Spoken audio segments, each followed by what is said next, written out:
And just allow another moment or two as you bring your awareness back into your body. If you've had your eyes closed, I invite you to open up your eyes. And you might even want to put a smile on your face. Every time we do that, we are signaling to our body the joy that we experience. And I want all of you to be joyful right now, because I am so excited and so joyful that we get to have our dearest friend on the program tonight. I call her Goddess, but she's also known as Dr. Amber Melhar Wolf, and I want to make sure she's there. Amber, are you there? I am not only there, but I'm here. Yes. Fabulous. Yay. Welcome, Goddess. And Lee, I know you're absolutely busting at the seams to tell everyone about Amber. I am, but before I introduce our guest tonight, I want to give you a secret. Now, Dr. Wolf has been a profound part of the Kryon presentation team for well over 20 years. You love that? Not only that, but one of the best and most popular international multi-day Kryon conferences was designed and presented by her and her beloved husband, Sid Wolf, who passed in 2013. So, why hasn't she been on this program before now? After more than 100 episodes. Okay, I'll let you know. Here is my process, the secret. I didn't want people to think that this program was just going to be featuring my friends, and she has been a very close one. So I have deliberately waited all this time to feature her on this program. And coincidentally, hey, there are no accidents, her visit tonight is in conjunction with a brand new direction for her. Dr. Amber Melhar Wolf, or Goddess as I like to call her, holds a PhD in holistic science and alternate therapies. She's internationally known teacher, facilitator, author, recording artist, healing intuitive, and a channel for the Pleiadian star mothers. Amber is a Kryon team member who has travelled internationally as a presenting partner with Lee Carroll for all of these years.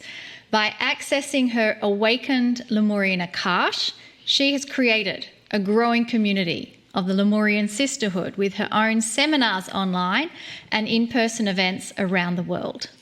Given the name Melhar by Kryon in 2014, hey, I was there, she continues to receive sacred assignments and directions from the Pleiadian star mothers and Kryon to honor and empower the sacred feminine.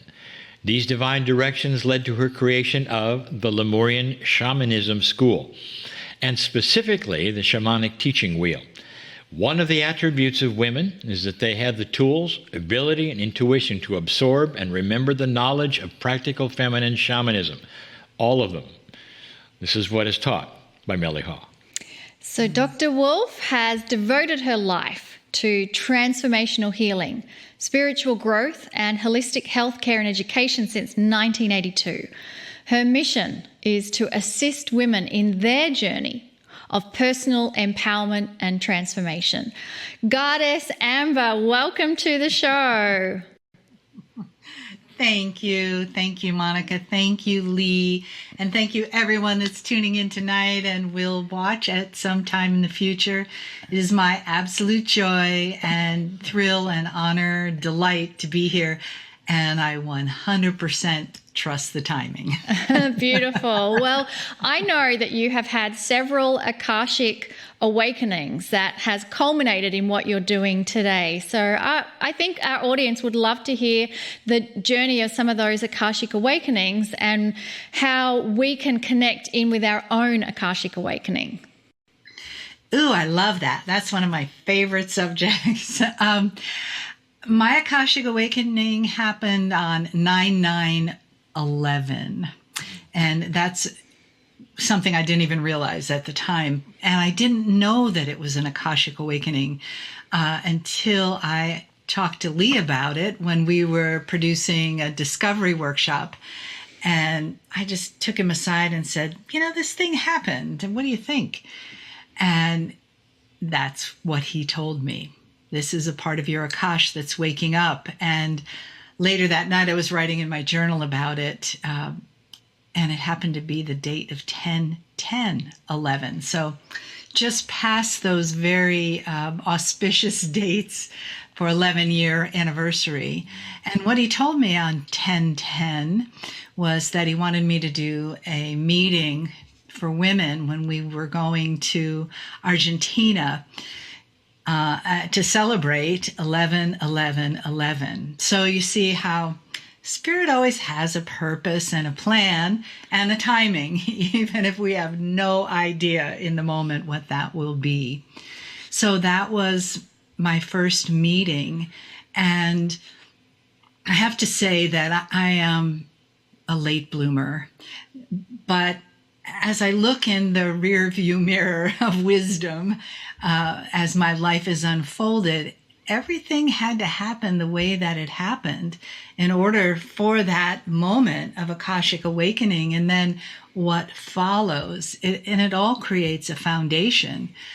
So the message was that when I listen inside, instead of listening to what I was programmed with as a young growing girl, when I listen to that deeper place of my intuition and, gut feeling, whatever you want to call it, these amazing sacred assignments began to unfold.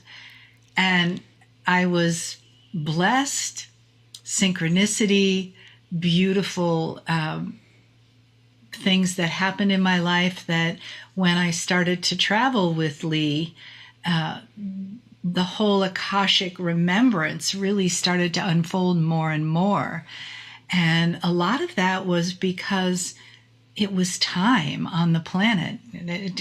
Somehow it had to do with me because I was there, but it was time. There were enough people who were ready. The morphic field was saying, yes, it's time for this. And yes, it's time for the women to come back into their empowered place in the world to try to heal what's gone on in many, many, many years of patriarchy. And yeah, I'll leave it at that. So I believe that we really have, all of us, we have an Akash, we have past lives. There are very few, and Kryon has said this, that there are very few new souls on the planets, people that haven't had any incarnations before the one they're in right now. And most of the people that'll be listening to this and watching this have that connection, have an Akashic connection to Lemuria and being an old soul. And as we start to look at that and honor that and realize what it really means today, it's just amazing and magical and very profound. And yet it's so simple. Here we are. It's time for this. I agree. I agree exactly with what you said. And you've got a history of assignments, I know, from Kryon. And that all, by the way, there's a big history of that actually has stopped. It was like a handoff when Kryon said, well, dear, you arrived. So you're going to get your own channeling from now on. And you're now channeling the star mothers. And when we worked together, you weren't. And so this is really truly an evolution of you as well. Do you want to discuss what an assignment is like? Yeah. Especially now that they're over. Yeah. So over the years, when Lee and I were traveling, I would have Saturday night Lemurian Sisterhood meetings, and Kryon and Lee would come and do a channel to the audience. And all of those have been saved. There are hundreds of them now, since they've been going on since 2014. They're all on my website. And there were times when during the meeting, when we'd be in this very, mellow, quiet, receptive, spiritual place, Kryon would say something to me like, "So, Melhar, where are the sacred songs you used to sing around the campfires?" And I would just turn red or go, "Oh, what? what sacred songs? I don't know anything about any sacred songs. And then it would happen again.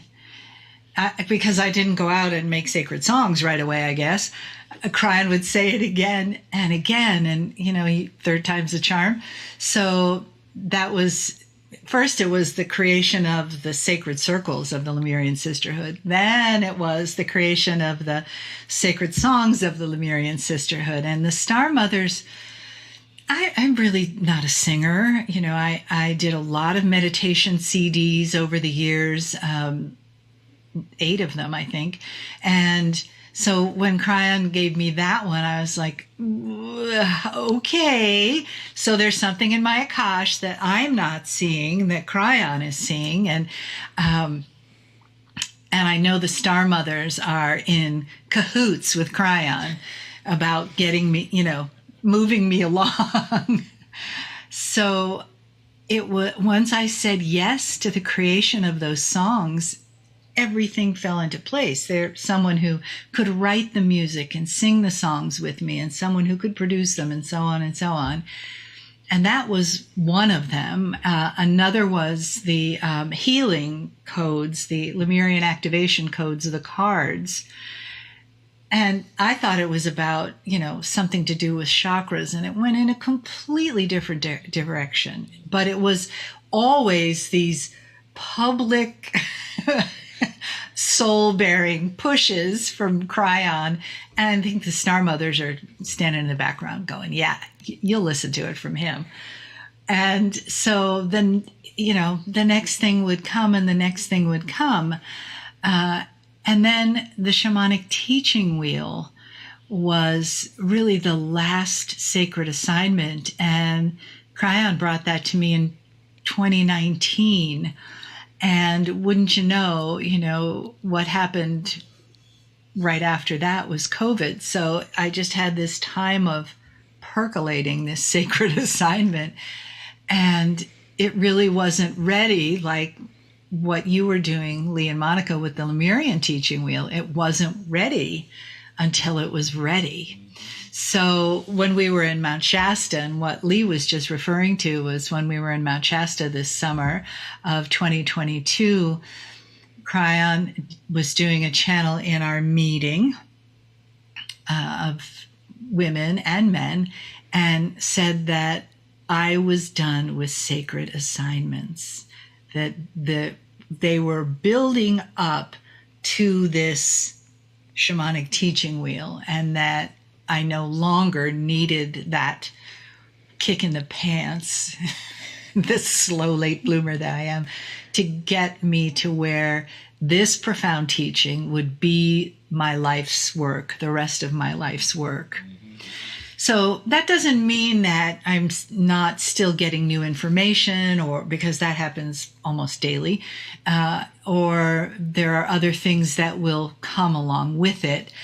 But having that that partnership with Kryon and the Star Mothers to get this information into the world, they're onto something else. And it doesn't mean that they're not part of what's happening. But as far as sacred assignments go, I know you probably have some questions, but I want to keep going on something here and make it clear to people who have heard about the Lamrian teaching wheel, and Monica and I are teaching this and all that, and they may be confused because, I don't expect people to know everything that we know. Yeah. And so this Lamrian teaching wheel was exposed in 2017 at a conference in Hawaii. You were there.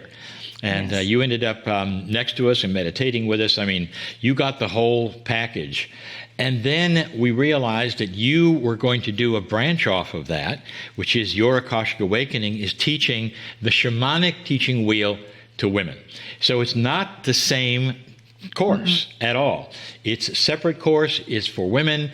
Now, so here we are. I want you to explain what is the difference, and what can somebody expect, especially the ladies who are watching this now. Yeah, well, I'm glad we're going in this direction, because I've been getting lots of questions online about this, because they've been hearing about the Lamrian teaching wheel They may or may not be taking the shamanic teaching wheel. They're trying to decide what's the best for them, what's for children. Is it for women only? Is it like that? So the shamanic teaching wheel, I'll start with that, is just for women. And it's for women graduates of the Lamrian teaching wheel wisdom. Now, that doesn't mean you have to start off taking the Lamrian teaching wheel, because it wasn't available when I started the shamanic teaching wheel, because we have so much of this wisdom already in our Akash. We have it all. And really what these teaching wheels are for, and I think you'd both agree with me, is reawakening all of that information so that we can use it today. I like to say that it's a bridge between now and the past, when we were in Lemuria at the feet of the Star Mothers, that we time travel and we use that ancient wisdom for the world we're in today. And the Star Mothers knew that. Kryon knew that when they were teaching us then, that there would come this time. So for the women who are taking the teaching wheel classes, we are using the information from the Star Mothers, and they give me direction every time I'm creating a module or a lesson that's going to be given to them of what's the most important thing for them to know now. So they have their finger on the pulse of the awakening women, I can only imagine, and they will give me the information to give them. What's the next step? What needs to be the foundation? And where are we going from here? Now, with the Lamrian teaching wheel, yes, I was there, and it was magical and amazing, and who would have known what it would have come to?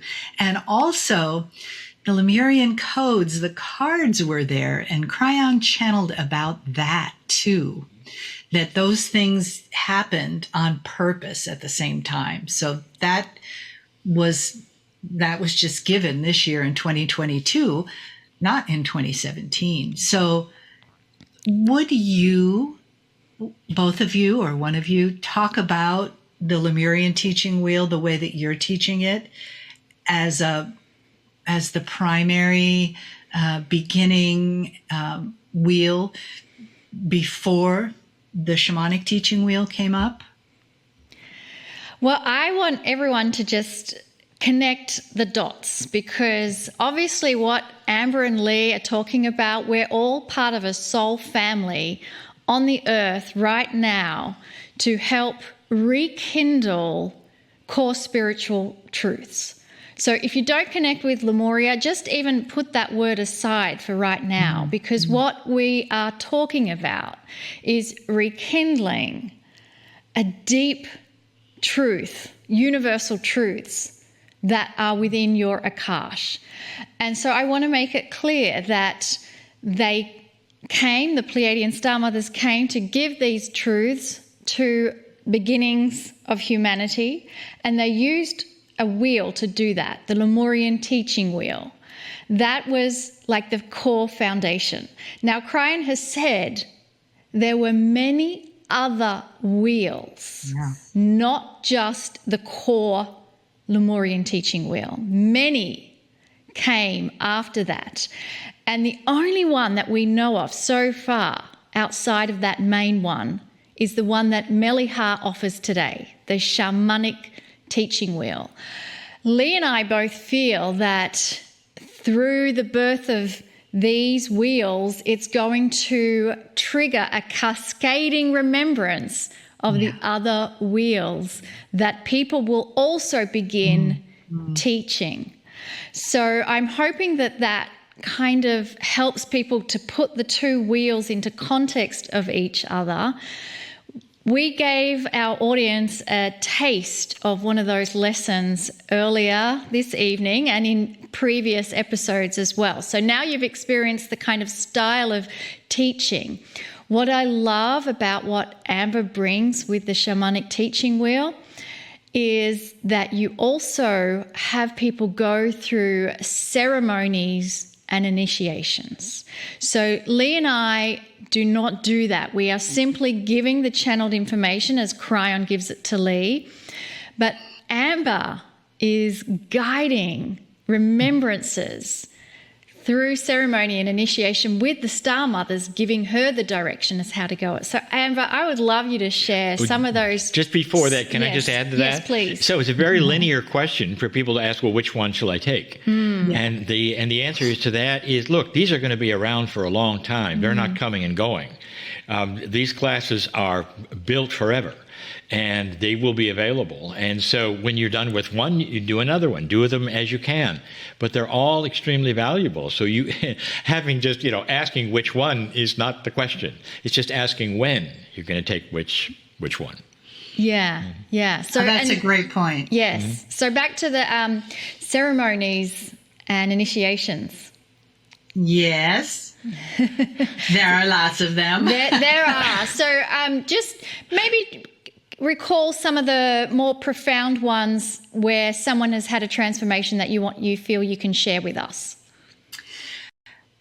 We have a beautiful group of women, community of women that share their experiences in a Facebook group that's private. And then we also have a community meeting in every module where people can talk about their experiences and ask questions. So there's been a lot that I've listened to and gone, wow. I would say by and large, people are experiencing the kind of connection, spiritual connection to something that really resonates with them, that doesn't have any desired outcome from someone outside, that it's their journey, that they find their truth, that they have their own experience. And that's something that the Star Mothers talk about all the time. And they say things like, look at your face in the mirror. You're as different as anyone else's face. And that's the kind of experience you'll have. You'll have a different experience.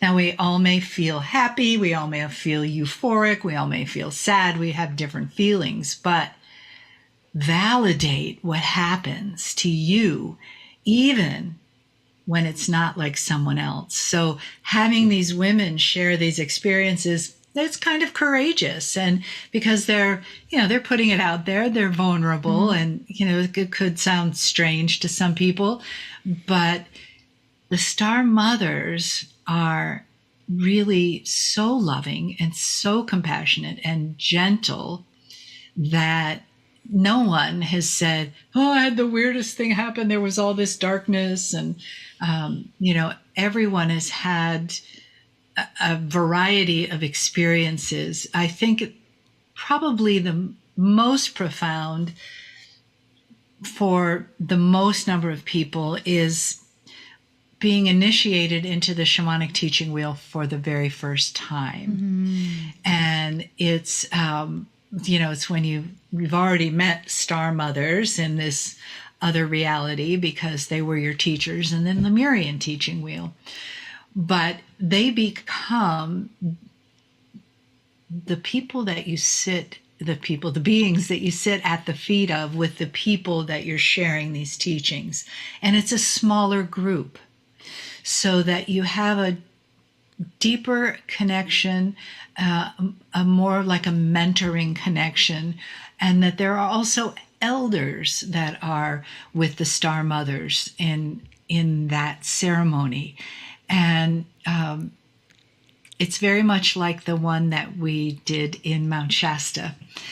And it was given, it's only been given that one time where it was supposed to be at a node for it to really be that strong. But I heard from people after that for weeks, months, all summer, about how that feeling of what happened in that initiation is manifesting in so many ways in their lives that they had no idea. And I'm happy that they're putting it together with this general, and I love this word, Monica, that you said, cascade, of how the awakening and the field is supporting all of this for all of us. I want to just touch on briefly the fact that the shamanic teaching wheel is for women only, and there have been times in the past, just when you did the sisterhood, men would say, well, what about me as a man? What can I do? And Lee and I have also discussed what was it like back in Lemuria when women were the shamans and men were not. And Lee would say to me, well, the men were happy with this. They counted on the women and they supported it. It wasn't a competition. It wasn't a competition. No, like it and is you today. didn't have to have men get involved. That's so right. today you are emulating that, and your teaching wheel is for women only. And there is, I think, a way for men to be involved where they can either hold space or they can contribute financially to sponsor a woman to come and join your program. So if you want to just briefly touch on that topic, and you are unique that you are supporting women with women. And let's face it, in the history that's gone on in this planet, there's a lot of wounds that need to be healed with women. I would love to talk about that. One of my favorite subjects. And you know, Lee and Monica, from our travels, that when I was having Lamrian sisterhood meetings, men would come up to me and say, well, where's the Lamrian brotherhood meeting? And that's not my path. That mine is with the women. But what I started to do in those particular circumstances was ask the men to, well, what are you doing while your woman's in here doing this meeting? I don't know. I would ask them to get together or not get together, but hold in their mind or their heart or their imagination, hold a space, sacred space, for all of the women. And then that evolved into, I need some volunteers to move the chairs in the room, to set up an altar and create a circle instead of straight seating.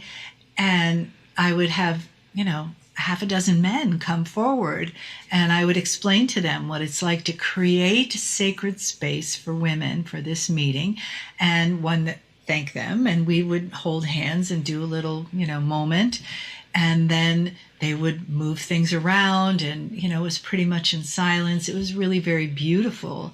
Now that's, we've gone on from there, but there are definitely men who are creating brotherhood things, but there are also men that want to be a part of it and hold sacred space, take care of the kids, or make dinner while the woman's in the meeting. And absolutely, in Lemuria, the men were happy to do that. They brought the rocks for the sacred circles. They would, gather the firewood. They would create the trails. And there are some initiations where they would gather flowers to throw on the trails so that the women were walking on these flower petals as they went up the mountain to the Crystal Mountain to have their initiation. So there was a lot that was going on then. It doesn't exactly translate, but the idea translates that,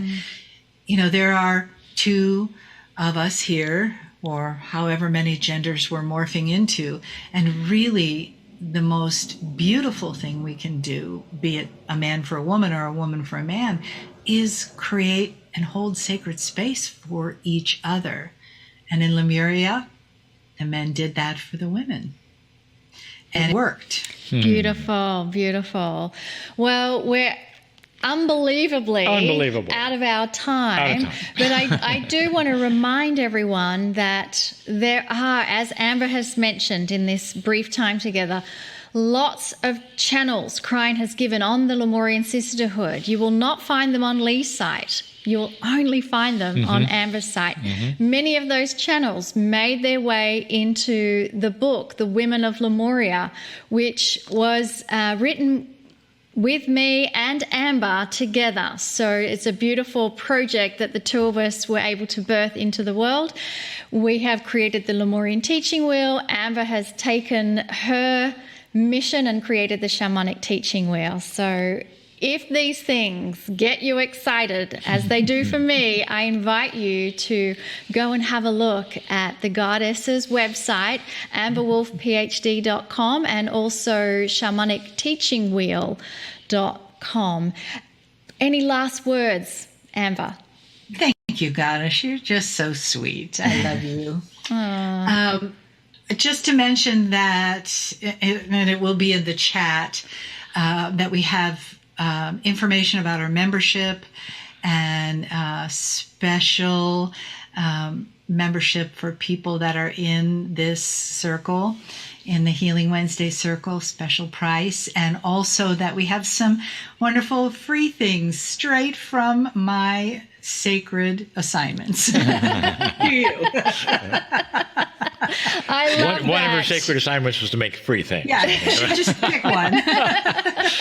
Oh boy, thank you, Amber. Thank you so much, thank you goddess. It's wonderful to spend this time with you, Yes, and I love what you're doing, and that this is all of us reaching out into the world to our beautiful soul family. Thank you. Absolutely. And big kisses to you, goddess. Thank you so much for sharing all of that with us. And we are now going to take a 10-minute break, and then we'll see you back here for the Circle of 12.